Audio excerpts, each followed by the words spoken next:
Merci pour l'invitation à participer à cette journée sur les cycles du carbone. Donc, je suis Delphine Derrien, je suis chercheur en biogéochimie. Je travaille donc, comme Fanny l'a dit, à l'INRAE, dans le centre de Nancy Grand Est. Et mon laboratoire est le laboratoire biogéochimie des écosystèmes forestiers. On travaille en fait à comprendre comment la biomasse dans les forêts peut croître alors que les sols sont peu fertiles. Et donc, on travaille à la compréhension des cycles du carbone, ça c'est ma spécialité, mais mes collègues travaillent sur les cycles des autres nutriments et comment donc ça contribue à la production primaire en forêt. Donc voilà, c'est juste un petit commentaire par rapport à plus globalement les enjeux des programmes que vous avez enseignés aux élèves du secondaire. Donc moi, comme ça a été dit, je vais vous parler du sol et du carbone organique dans les sols. Donc je vais me focaliser par rapport à mes collègues qui vont suivre sur le cycle dit court du carbone, c'est-à-dire un carbone qui est en échange avec l'atmosphère sur des échelles de temps relativement courtes. Donc, je vais aborder plusieurs points dans ma présentation. Je vais d'abord vous présenter le réservoir sol, carbone dans les sols, quels sont les enjeux, quelle est la nature du carbone donc organique oxydé dans ces sols. Ensuite, on verra les mécanismes qui déterminent soit la persistance du carbone dans ce réservoir, donc sur des échelles de temps courtes par rapport à ce qui vous sera présenté, par exemple, par Christian Froissart tout à l'heure. Donc, comprendre les processus à l'œuvre pour expliquer la partie du cycle du carbone qui se déroule dans les sols. Et puis, je vous présenterai également des ordres de grandeur des temps de résidence du carbone dans les sols. Enfin, on se posera la question par rapport aux enjeux du changement climatique que Fanny a évoqué. Comment peut-on accumuler davantage de carbone dans les sols pour éviter qu'il soit dans l'atmosphère? Et on se questionnera à savoir si c'est un enjeu ultime en soi. Et puis enfin, pour terminer, je vous parlerai des modèles de prédiction de la dynamique du carbone, enfin du cycle du carbone sur des pas de temps courts, et donc de la dynamique du carbone dans les sols, et qui sont utilisés par finalement le groupe du GIEC pour faire les prédictions climatiques. Un petit point rapide sur le cycle du carbone. Alors, il est centré sol ici, c'est-à-dire que vous n'allez pas voir les chaînes de montagne qui vous seront présentées tout à l'heure. Le sol est au centre. Le réservoir carbone du sol est au centre de la diapositive ici. Et j'ai représenté les autres compartiments. Donc, les compartiments du carbone dans les enveloppes internes, le carbone fossile, le carbone des carbonates, des chaînes de montagne, par exemple, le carbone du manteau terrestre. Donc, vous voyez que ce sont des réservoirs qui, en termes de taille, sont supérieurs à celui du réservoir carbone du sol. Le stock est de l'ordre de 1500 à 2400 gigatonnes de carbone. Plus dans le permafrost, on a encore 1700 gigatonnes présentes. Donc, la taille de ce réservoir, on le voit, est inférieure au carbone des enveloppes internes et également inférieure au carbone présent dans les océans. Ceci dit, il est 2 fois supérieur au carbone présent dans l'atmosphère et de l'ordre de 3 fois supérieur au carbone présent dans la végétation. Donc, c'est un réservoir qui est quand même conséquent, qui est présent dans les enveloppes superficielles de la Terre et sur lequel, finalement, l'homme va pouvoir agir par ses actions. Donc, il est intéressant de comprendre comment se comporte ce réservoir, quels sont les échanges avec les autres réservoirs dans les différents cycles du carbone. Donc, maintenant que je vous ai présenté les réservoirs, quels sont les flux à l'échelle de temps d'une vie humaine? Je ne parle pas des phénomènes géologiques. Donc, le carbone du sol échange avec l'atmosphère par les processus d'abord de piégeage du carbone dans la végétation par photosynthèse, mortalité de la végétation et apport au sol. Et en fait, ce carbone est respiré dans les sols par les décomposeurs, je vais vous l'expliquer ensuite, et retourne à l'atmosphère naturellement. Les flèches naturelles ne sont pas représentées. Ce qui est représenté ici en rouge, ce sont les flèches qui sont liées à l'activité anthropique. Donc, en raison des activités humaines, on a un transfert de carbone des réservoirs de carbone fossile, également le carbone des carbonates par tout ce qui est activité de cimenterie, vers l'atmosphère. Donc, ces combustions des énergies fossiles, la fabrication du ciment, apportent par an 9,4 gigatonnes de carbone dans l'atmosphère. Les activités humaines sont également responsables d'un ajout supplémentaire de 1,6 gigatonnes de carbone par an dans l'atmosphère en raison des changements d'usage des terres, par exemple la déforestation. Ceci conduit à une augmentation du carbone dans l'atmosphère, mais les écosystèmes naturels, qu'ils soient continentaux ou océaniques, réussissent, je ne vais pas faire de finalisme, pardon, piègent une partie de ce carbone. Donc, on a davantage de photosynthèse et donc davantage, un flux plus conséquent de carbone vers le sol, de l'ordre de 3,4 gigatonnes par an. Et on a également un puits océanique qui compense une partie de ces émissions. Ceci dit, on arrive quand même, malheureusement, à une augmentation du CO2 atmosphérique de l'ordre de 5,1 gigatonnes par an. Donc ça, c'est un schéma ici statique, mais il y a des équipes de chercheurs qui en fait travaillent tous les ans pour établir un bilan annuel de l'évolution des flux. Et vous avez ici la représentation dynamique de l'évolution de ces flux liés en partie aux émissions anthropiques, mais il y a les flux naturels aussi. Donc vous voyez une représentation depuis 1850 des flux de CO2. On a les émissions qui sont ici notées en positif et le piégeage du carbone qui sont les flux inférieurs à zéro. Donc on voit que les émissions liées à la combustion des énergies fossiles en violet sont en croissance très très forte. Les émissions liées au changement d'usage des terres ont augmenté légèrement, mais sont du même ordre de grandeur depuis un siècle. Et donc, vous avez ici les flux vers l'atmosphère, les flux vers le puits océanique et les flux vers le puits continental qui comprend à la fois la biomasse, la végétation et les sols. Donc, vous voyez que voilà, les émissions qui sont en croissance sont globalement, sont compensées en partie par une augmentation du piégeage dans les réservoirs océaniques et continentaux, la biosphère et les sols, mais malheureusement, on a quand même une augmentation du CO2 dans l'atmosphère. Donc voilà la représentation dynamique. Avec donc le compartiment sol qui intervient à la fois ici, pour mémoire, je rappelle, dans les émissions en raison de la déforestation, du changement d'usage des terres et dans le piégeage du carbone au sein donc des sols. Et on va voir comment ça se passe. Donc je rappelle les enjeux qui ont été évoqués par Fanny. Il y a bien entendu le changement climatique, mais on va voir aussi dans l'exposé qu'il y aura des enjeux d'agroécologie.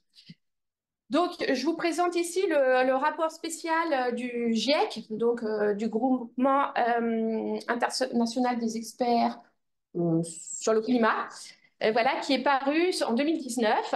Et donc, en 2019, les experts scientifiques ont indiqué que pour maintenir la température moyenne terrestre en dessous de plus 1,5 degré d'augmentation par rapport à 1850, cela impliquait d'atteindre la neutralité carbone, c'est-à-dire les émissions égales le piégeage de carbone d'ici 2050 au plus tard.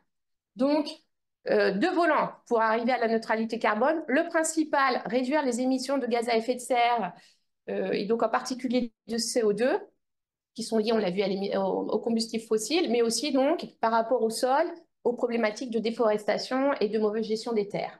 Et donc, le deuxième levier d'action, c'est préservation et augmentation de la séquestration de CO2 dans la biosphère, plantes, sol. Donc, il y a deux choses là, il y a deux termes, il y a préservation et augmentation. Moi, je travaille dans le milieu forestier. Dans les forêts, on a on va le voir ensuite, on a un puits de carbone qui est relativement important, qu'on ne peut peut-être pas beaucoup augmenter, mais il faut préserver, il faut veiller à ne pas réduire le piégeage de carbone dans certains écosystèmes. Donc ça, c'est voilà, ce qui a été affiché en 2019. On sait d'ores et déjà que ça va être très difficile à tenir. Mais néanmoins, il y a des ambitions politiques qui sont clairement affichées. Donc vous avez sans doute entendu parler de l'initiative 4 pour 1000 qui a été lancée suite à la COP je sais même plus, 15, qui s'est tenue à Paris en 2015, voilà, en décembre 2015. Et donc, cette initiative 4 pour 1000 vise à pousser les États à avoir des politiques pour avoir plus de séquestration de carbone dans les sols et mettre en avant donc, le stockage du carbone dans les sols pour le climat, mais pour la sécurité alimentaire également, parce qu'on va voir que le carbone dans les sols qui est présent sous forme de matière organique procure beaucoup de bénéfices au fonctionnement des sols et donc aide à produire davantage d'alimentation, de nourriture pour une population qui est en croissance. Donc on a cette ambition 4 pour 1000. On a également au niveau des États la mise en place de politiques pour atteindre la neutralité bas carbone. En France, c'est la stratégie nationale bas carbone. Au niveau européen, c'est le Green Deal qui met en avant ses ambitions. Et donc, au niveau des régions, c'est décliné également. Donc, pour la région Grand Ouest, voici l'iconographie qui est disponible et qui met en avant, bien entendu, le climat, l'alimentation, mais également les emplois. Donc, il y a des enjeux aussi socio-économiques pour les territoires. Donc ça, ce sont les ambitions politiques, et puis déclinées à large échelle, et puis à l'échelle des petits territoires, des communes, pour impliquer davantage les citoyens. Il y a ce qui s'appelle les PCAET, qui sont les plans climat, air, énergie territoriaux, qui sont quelque chose qui a été poussé par l'ADEME. Et donc, ce sont en fait des projets de territoire qui visent à diminuer les émissions de gaz à effet de serre, non seulement dans le secteur des terres, mais le secteur énergétique, le secteur des transports. Et donc, en fait, les collectivités territoriales de taille supérieure à 20 000 habitants font un bilan de leurs émissions et de leur puits de carbone. Et donc, bah, ça sensibilise les gens à ces problématiques. Et voilà, c'est une autre façon d'agir. L'autre levier, pour moi, qui est un levier vraiment le plus important, c'est vous, c'est les enseignants qui, en sensibilisant les jeunes, vont peut-être nous aider à relever ces enjeux. Donc, on parle de carbone depuis déjà quelques minutes. Le carbone organique dans les sols, qu'est-ce que c'est? Combien y en a-t-il? Comment est-il comptabilisé? Donc, je vous présente, alors j'ai une animation qui ne marche pas très bien, quelques images de carbone organique dans les sols. Donc, le carbone organique dans les sols, en fait, ce sont les matières organiques. Hein. Donc, c'est des débris végétaux, comme on peut voir ici, de taille ici millimétrique ou plusieurs dizaines de micromètres. Ce sont également des associations de phases minérales avec des matières organiques. Donc là, vous avez des images à l'échelle du micromètre où vous voyez ici une matière organique entourée de particules qui sont ici des particules d'argile. Et là, c'est un peu décalé, vous avez une cellule bactérienne.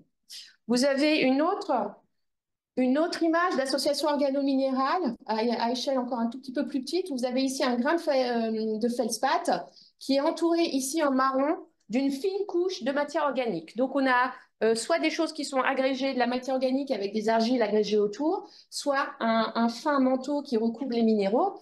Et vous avez ici une image en couleur qui vous montre les atomes. En rouge, ce sont les atomes d'oxygène, ça vous montre la particule minérale.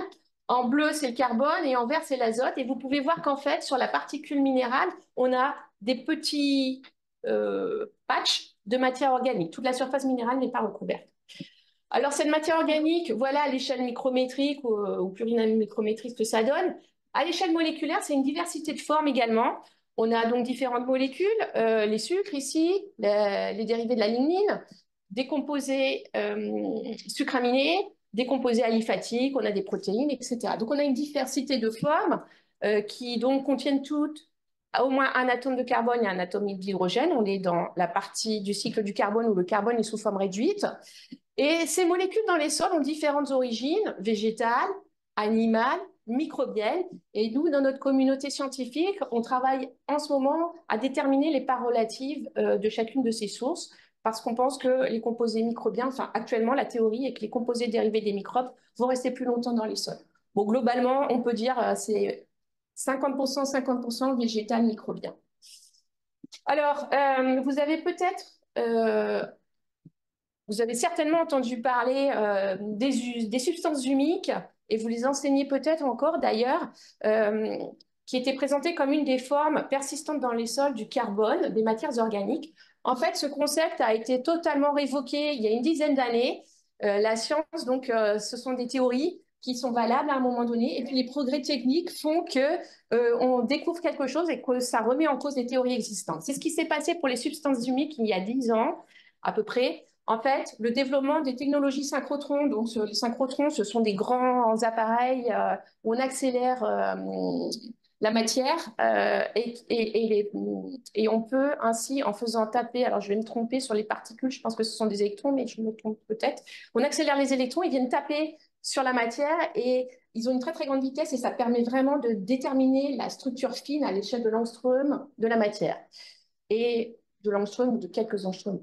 Et donc, ceci a permis de mettre en évidence que les substances humiques qu'on extrait toujours d'ailleurs, en ajoutant successivement des acides et des bases, étaient en fait donc des molécules, grosses molécules condensées, elles n'existaient pas dans la réalité. En fait, c'était des assemblages supramoléculaires créés de façon artefactuelle par l'ajout des ions apportés par les acides et les bases. Donc en fait, on a dans la réalité, c'est ce que représente ici ce schéma, donc on a l'extraction chimique qui condense artificiellement des petits fragments de molécules, parce que dans la réalité, on a ces petits fragments de molécules dans le sol, et voilà, par technique synchrotron, on peut réellement observer que ce sont des petits fragments de molécules individuels et qui ne sont pas condensés entre eux. Donc les substances humiques, c'est quelque chose qui n'existe pas réellement dans les sols. En revanche, dans les laboratoires, en faisant de la chimie de laboratoire, on crée ces substances. Donc voilà, ça a été remis en question. Dans notre communauté, c'est pas encore connu de tout le monde. Les spécialistes sont au courant de ce concept qui a évolué. Mais voilà, donc dans les programmes, je crois qu'il vous faut enseigner l'unification. Peut-être que d'ici quelques années, ça va changer. Donc, voilà pour les formes. À la fin, je reviendrai dessus, si vous voulez. Donc voilà pour les formes du carbone. Maintenant, quelle quantité? Alors là, je vous ai mis une carte qui est disponible online. Donc, je vous mettrai à la fin, il y a un certain nombre de ressources disponibles online pour les enseignants, notamment. Vous pouvez récupérer comme ça des cartes. Donc, c'est une carte proposée par le site Soil Revealed qui propose le stock de carbone dans les sols dans les 30 premiers centimètres. Vous avez ici l'échelle en tonnes de carbone à l'hectare. Et vous voyez que globalement, plus c'est marron, plus il y a de carbone dans les sols. Donc, on a beaucoup de carbone aux hautes latitudes et nettement moins dans les régions désertiques au niveau des tropiques de l'équateur. Donc, les stocks varient de l'ordre de 10 à 150 tonnes de carbone à l'hectare sur la couche 0,30 cm. Et cette variation, elle est liée à plein de choses. On va voir les mécanismes après. Mais globalement, le carbone du sol, il faut bien savoir, on est dans un cycle, donc c'est un stock soumis à des entrées et à des sorties. Et les entrées, eh bien, elles sont variables. Elles sont liées à la production végétale, mais la production végétale, elle va dépendre du climat, elle va dépendre de la teneur en CO2 atmosphérique, parce que c'est la base de la photosynthèse. Elle va dépendre de la fertilité du sol, de la disponibilité en eau. Elle va dépendre des caractéristiques de la végétation.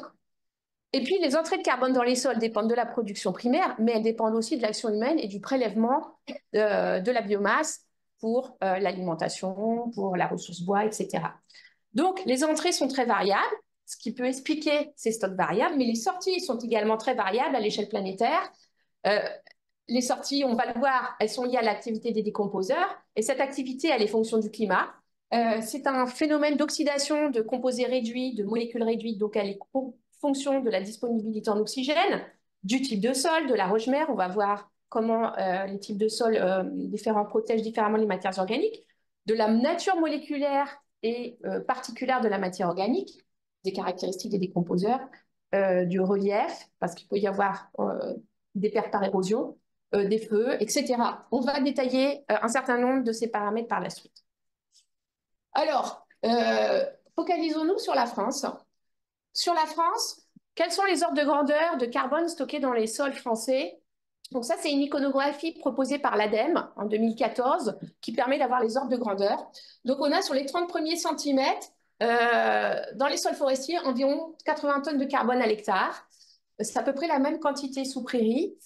On a 50 tonnes de carbone à l'hectare sous culture et verger, 35 tonnes de carbone à l'hectare dans les vignes, dans les sols sous vignes. Et pour les sols artificialisés, c'est très variable et les connaissances sont encore assez lacunaires. Pour les sols forestiers, je signale qu'il y a en plus une couche organique de surface qu'on appelle quelquefois l'humus. Donc moi, je ne vais pas utiliser humus, substance humique, humification, parce que tout ça, c'est des termes flous. Et derrière, il y a en plus une partie d'entre eux qui sont reliés à un concept désormais erroné. Donc, je n'utilise pas ce terme humus. Mais voilà, c'est les couches organiques de surface qu'on voit dans le sol forestier avec des feuilles à différents niveaux de décomposition. Donc, c'est à peu près 10 tonnes de carbone à l'hectare. Donc, comment est-ce qu'on obtient ces données? En fait, pour la France, on dispose d'un réseau de mesures qui s'appelle le RMQS, Réseau de mesure de la qualité des sols. Donc, c'est sur une grille 16 km. On a, donc, je ne sais plus combien ça fait de points en France, mais ça fait beaucoup. Systématiquement, il y a un prélèvement de sol qui est fait. On mesure la quantité de carbone dans des fours de combustion spécialement dédiés. Donc, on a une concentration de carbone qui est mesurée sur tous ces points. Donc, il y en a plus de 5000, mais il y en a peut-être beaucoup plus que ça. Excusez-moi, je mettrai le nombre ultérieurement. Et donc, pour connaître un stock, il faut une concentration, mais il faut également connaître la densité du sol. Donc, il y a également des travaux qui visent à prélever le sol dans des cylindres de volume connu et à déterminer la densité, déterminer la pierrosité également. Donc, soit on fait des mesures, calculer la densité, enfin mesurer la densité, c'est relativement contraignant, soit quelquefois on utilise des fonctions dites de transfert, c'est-à-dire, voilà, on a des équations, on connaît le type de sol et puis on estime la densité. Voilà. Pour le RNQS, je pense que ce sont des mesures, parce que c'est vraiment la base de l'inventaire français sur la qualité des sols. Donc, il y a des données sur le carbone, mais pas que. Donc, vous avez ici des données qui sont plus précises que ce que j'ai représenté. Et puis, ça vous montre la distribution des données, mais je vais pas détailler. Et on a bien entendu à l'échelle du territoire français, comme à l'échelle internationale, des variabilités qui sont liées aux mêmes choses. Variabilité des entrées, variabilité des sorties, liées à la géologie, à la biologie, etc. Ce carbone, dans les sols qui sont non labourés, il a une distribution verticale particulière. En fait, les quantités de carbone décroissent avec la profondeur.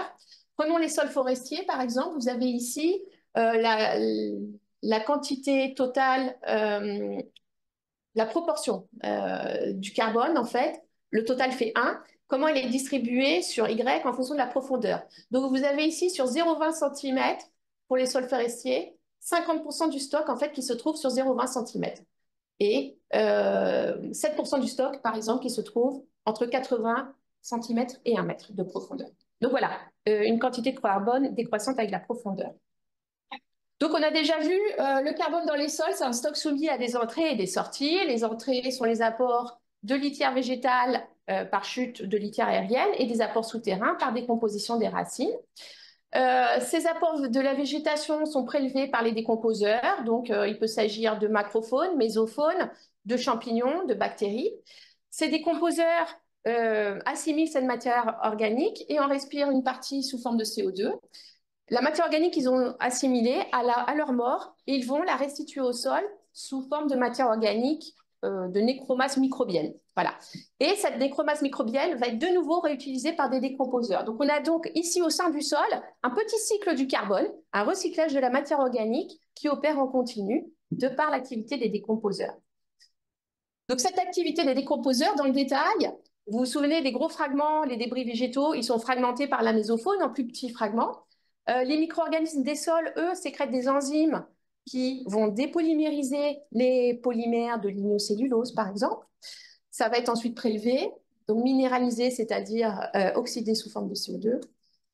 Et donc, voilà, l'autre phénomène qui explique le recyclage, c'est la mortalité. Donc voilà, une boucle qui opère ainsi en continu et avec continuellement de l'émission de CO2. Alors, les mécanismes qui expliquent la persistance du carbone dans les sols, donc qui expliquent finalement la dynamique de cette boucle de recyclage microbien, enfin d'utilisation microbienne continue du carbone d'origine végétale.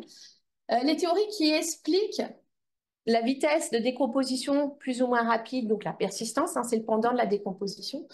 Les théories sont nombreuses. Elles se sont enrichies au cours du temps. Certaines ont été révoquées. Je vous ai parlé de la théorie de l'unification qui vient d'être révoquée. Dans les années, au milieu du siècle dernier, on considérait que c'était la récalcitrance chimique qui déterminait si une molécule allait rester ou non dans les sols. Donc, les molécules complexes de grande taille, les substances humiques, restaient dans les sols pendant longtemps, étaient difficilement décomposables, alors que les petites molécules étaient considérées comme non persistantes, facilement décomposables. Ensuite, il y a eu des travaux qui ont mis en avant la stoichiométrie microbienne, les rapports C, N, P.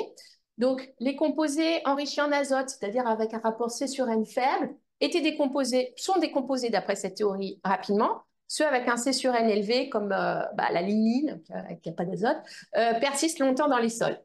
Ensuite, il y a eu des travaux qui ont mis en avant le rôle de la protection par les phases minérales. Donc, les matières organiques incluses dans des agrégats, tout à l'heure on a vu des images d'agrégats, sont protégées des décomposeurs, de leurs enzymes, parce que ça ne peut pas circuler, il n'y a pas d'espace de contact possible entre la matière organique et les enzymes ou les micro-organismes en raison de cette barrière minérale. Tandis que les matières organiques libres, elles, se décomposent rapidement. C'est un petit peu la même chose ici. C'est pas les agrégats, mais c'est ce que je vous ai montré tout à l'heure avec le petit film fin qui couvrait les surfaces minérales. Donc tout ça, c'est des protections par les minéraux.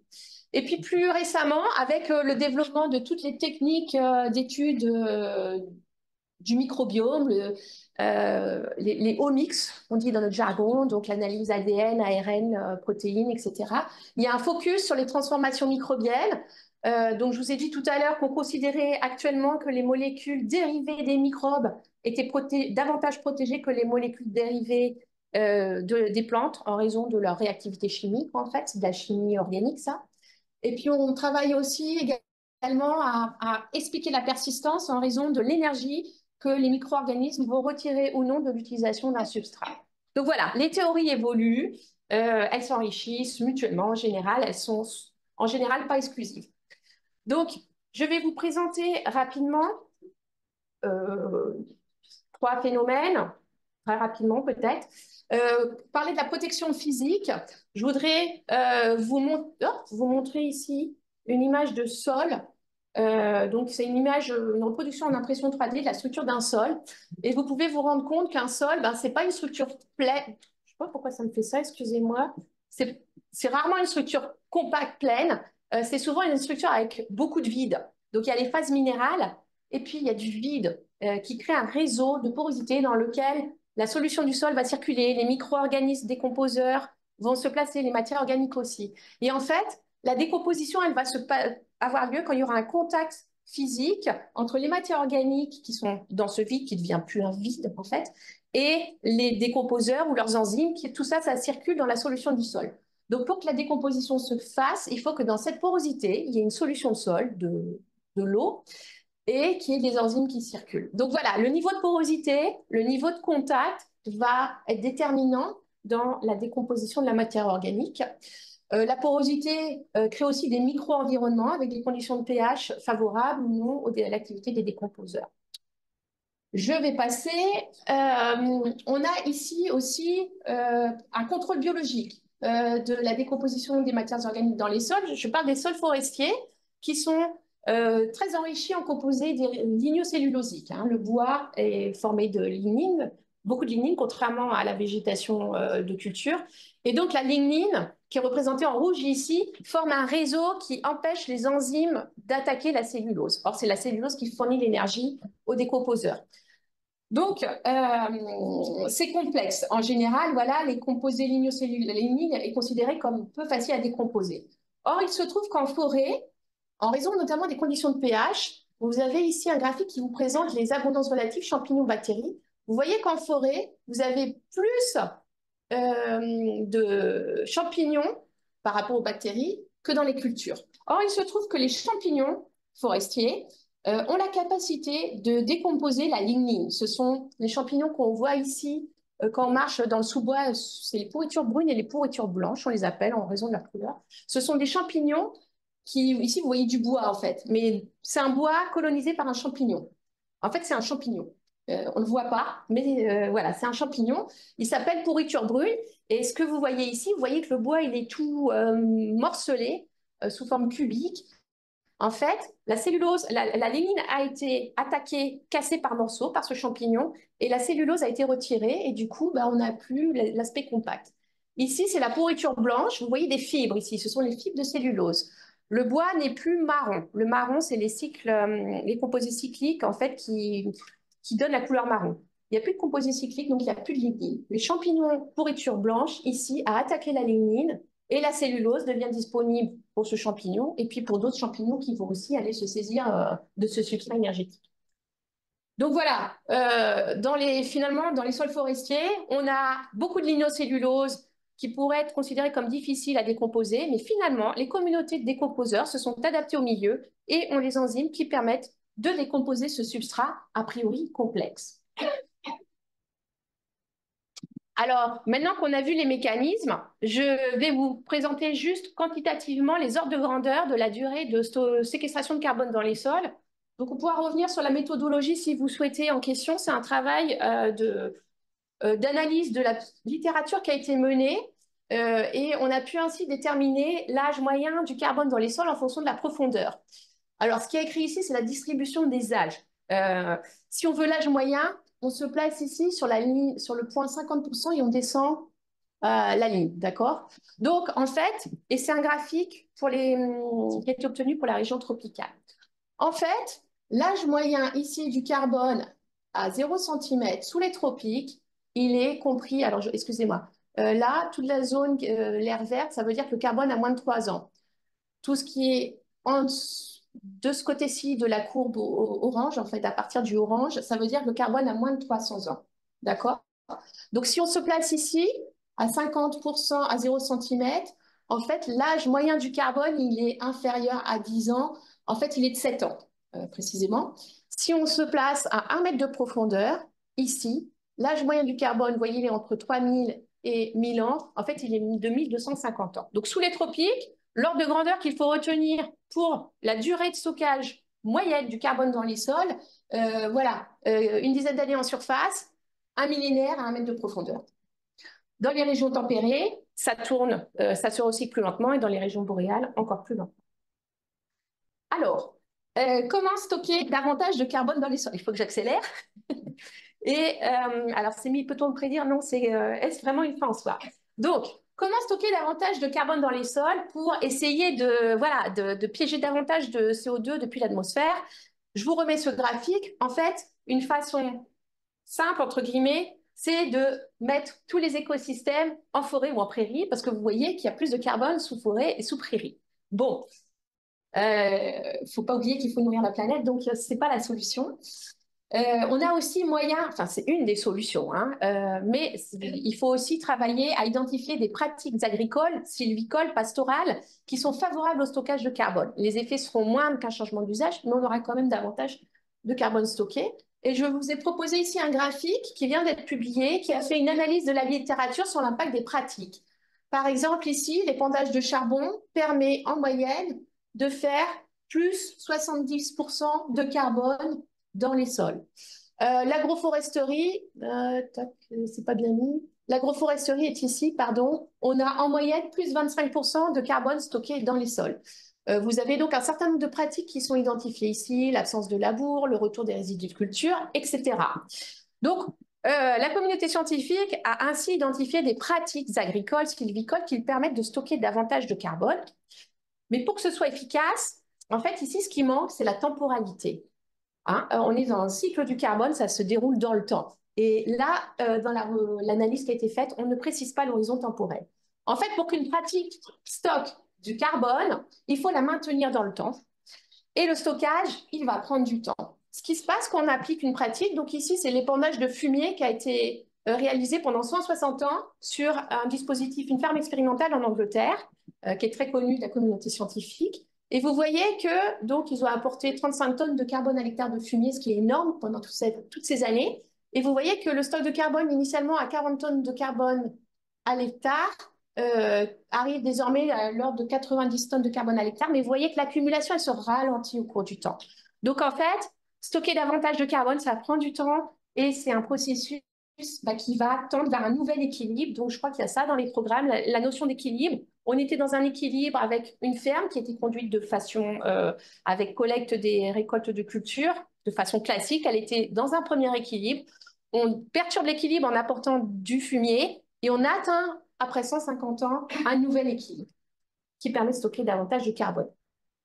Mais est-ce réellement ce qu'il faut faire, stocker davantage de carbone? Alors, pour essayer de réguler le changement climatique, oui, mais la biomasse dans les écosystèmes, elle n'a pas que vocation à rester soit sous forme de biomasse, soit à être séquestrée dans le sol pour contribuer à l'atténuation du changement climatique. La biomasse, elle doit aussi permettre de nourrir la planète.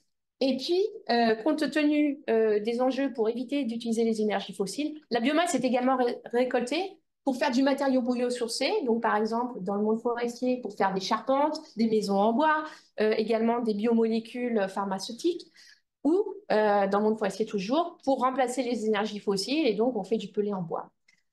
Donc il faut se poser la question où est-ce qu'on laisse dans le sol et où est-ce qu'on récolte. Et je veux vous montrer ici les risques de l'export des menus bois. Donc, on récolte du bois en forêt. En fait, on peut laisser les branchages au sol ou on peut les exporter pour aller faire du pellet, du granulé de bois. Et là, c'est un dispositif tropical, donc on travaille sous les tropiques parce que les processus vont plus vite et donc à l'échelle d'une carrière scientifique, on arrive à avoir quelque chose.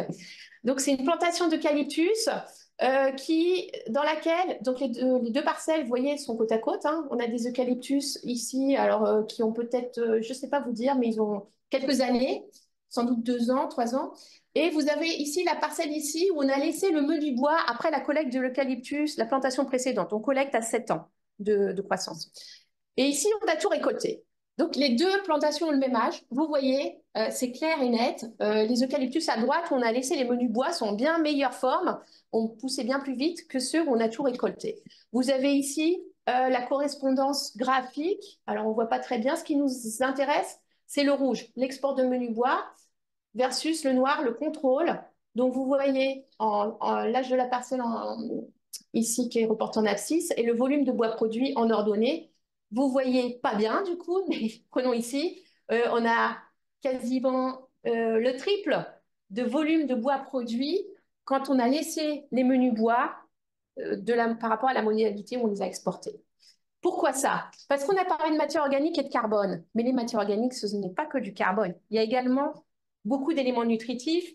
La matière organique, c'est aussi du carbone, de l'hydrogène, de l'oxygène, mais aussi de l'azote, du phosphore, du potassium, du calcium.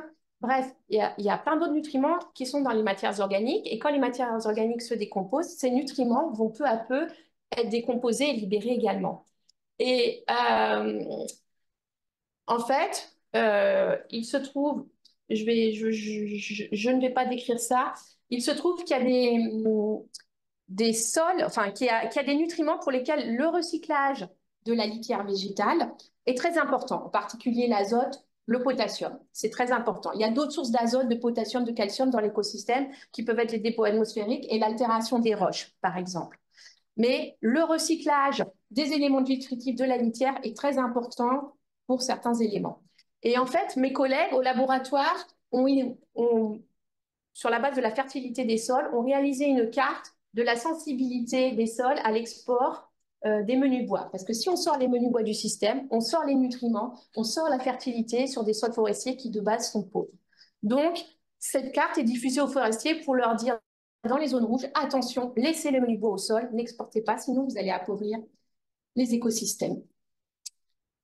Et je termine en prenant un peu mon temps, du coup.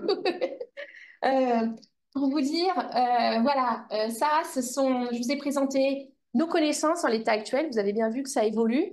Mais ce que nous demande la société aujourd'hui, ce que vont demander les jeunes générations, c'est très bien, mais maintenant, il faut nous aider à prédire l'avenir compte tenu du danger du réchauffement climatique et de cette population qui augmente, de cette demande alimentaire qui augmente. Donc, quels sont nos outils pour prédire et aider la mise en place de politiques publiques et la mobilisation des citoyens? Donc, on travaille sur des modèles. Les scientifiques, la communauté construit des modèles. Alors, il y a des modèles très précis qui décrivent les mécanismes, mais ce n'est pas de cela que je vais vous parler aujourd'hui. Je vais vous parler des modèles qui sont utilisés par le GIEC. En vous rappelant qu'un modèle est une représentation simplifiée de la réalité. Donc, c'est simplifié, c'est toujours simplifié. C'est peut-être inexact, mais c'est toujours utile. Voilà. Et donc, les modèles qu'utilise le GIEC sont des modèles basés sur des réservoirs de carbone dans le sol. En général, il y a un petit nombre de réservoirs. On distingue du carbone facilement décomposable, qui est décomposé, qui a un temps moyen de résidence de l'ordre de l'année, quelques années, du carbone stable à l'échelle de la décennie ou du siècle, et parfois il y a du carbone, matière organique inerte. Et donc, ce carbone du sol, ça c'est le sol, il est alimenté par les apports de la végétation. Donc voilà, on a quelques réservoirs qui vont échanger entre eux, et on a le CO2 bien sûr. Et donc, les modèles, ils décrivent les échanges entre ces réservoirs. Donc quand le carbone, au bout d'une certaine durée, quitte un réservoir, hop, il est soit converti en CO2, soit il réalimente les réservoirs par les processus de transformation microbienne qui sont implicites ici. Donc, vous voyez, le recyclage dont je vous ai parlé tout à l'heure sur la diapositive de processus, il est intégré dans les modèles. Mais on n'a que des boîtes, on ne décrit pas les processus. Alors, pour revenir sur les pratiques vertueuses qui ont été identifiées par les collègues que je vous ai présentés tout à l'heure, comment est-ce qu'on les représente dans ces modèles? Ben, finalement, en apportant plus de carbone, par exemple, les cultures pérennes vont être représentées dans ces modèles en augmentant la quantité de carbone végétal qui est dirigée vers ces différents compartiments.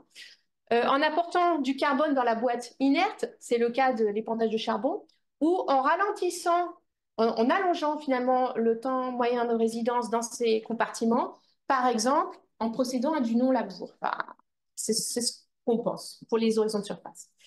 Et donc voici, pour presque terminer, ce que prédisent les modèles, le modèle français, donc qui est développé à Paris, de dynamique du carbone à l'échelle globale. Donc c'est un des modèles, le GIEC utilise plusieurs modèles en fait, et les prédictions font la synthèse de tous ces différents modèles qui ont des architectures un petit peu différentes. Ça permet comme ça bah, d'intégrer le plus de visions différentes possibles et d'être voilà, d'être meilleur dans les prédictions. Donc vous voyez, pas bien, mais vous voyez les écarts. Ici, les couleurs vous donnent les écarts entre le simulé et l'observé. Et vous voyez que les points colorés, donc quand c'est blanc, c'est plutôt pas mal, les points colorés sont aux hautes latitudes. Et en fait, aux hautes latitudes, on n'arrive pas bien à reproduire les processus qui se passent, notamment en raison des températures basses. Et donc, ben, les modélisateurs s'alimentent des travaux de recherche qui sont menés par les gens de terrain, par les gens qui font des expériences au laboratoire, pour enrichir, complexifier un tout petit peu ces modèles assez simples qu'ils ont, mais pas trop, parce que plus on complexifie un modèle, plus on ajoute de l'incertitude. Donc voilà, il faut réussir à faire le bon réglage dans les modèles entre la description des processus, pas trop de paramètres, et la validation avec les données. Donc pour finir, cet exposé sur le carbone dans le réservoir sol que j'ai placé donc au centre de mon schéma, mais on va voir que bien entendu les autres réservoirs sont tout aussi importants, mais ce réservoir sol a quand même une taille relativement importante. Il est intéressant en raison de ces échanges qui se font à l'échelle de temps de la vie humaine par rapport aux enjeux de réchauffement climatique. On a vu qu'il y avait des formes, des natures de carbone très variables et qu'il y avait des cinétiques et des dynamiques de protection ou de minéralisation, donc très variables également, et que c'était fonction de la végétation, du type de sol, parce qu'à fonction des différents types de sol, on a différents modes de protection, je n'ai pas détaillé, fonction du climat. Et cette matière, ce carbone dans les sols sous forme de matière organique est donc très important parce qu'il fournit des nutriments qui permettent la croissance de la végétation. Il maintient la biodiversité dans les sols. J'en ai pas parlé, mais un sol avec de la matière organique, ça retient davantage l'eau. Ça va apporter de la cohérence au sol, donc ça va éviter l'érosion des sols. Donc cette fine couche de surface qui est le sol, qui permet la vie sur Terre, finalement, elle repose sur la matière organique dans les sols. Donc c'est essentiel. Et bien entendu, bah, ça atténue par rapport aux enjeux actuels le changement climatique. Et donc, nous, finalement, en tant que chercheurs, on doit fournir un éclairage aux décideurs des politiques publiques, on doit sensibiliser les citoyens aux enjeux de maintenir le carbone dans les sols et dans l'écosystème plus généralement, par rapport à son utilisation à des fins d'alimentation, à des fins de production d'énergie, de produits biosourcés. Et ceci doit être raisonné en fonction des caractéristiques des territoires où j'ai vu dans vos programmes, c'est écrit les terroirs. Mais voilà, c'est vraiment quelque chose d'essentiel, ça doit être réfléchi localement. Et que donc, nous, la communauté scientifique, nous travaillons pour améliorer déjà les estimations de stock de carbone, parce que je vous ai présenté des cartes toutes belles, mais en fait, c'est pas si... il y a beaucoup d'interpolations, c'est pas si précis que ça. On travaille bien sûr à l'amélioration de la compréhension des processus, de façon à améliorer les performances des modèles et de façon à proposer des pratiques agroécologiques qui permettent de garantir la durabilité des sols tout en maintenant la production. Voilà, je mettrai à disposition mon exposé. Il y a un certain nombre de références disponibles qui sont listées. Et puis, je vous remercie pour votre attention et je suis ouverte aux questions. Voilà, merci. Merci.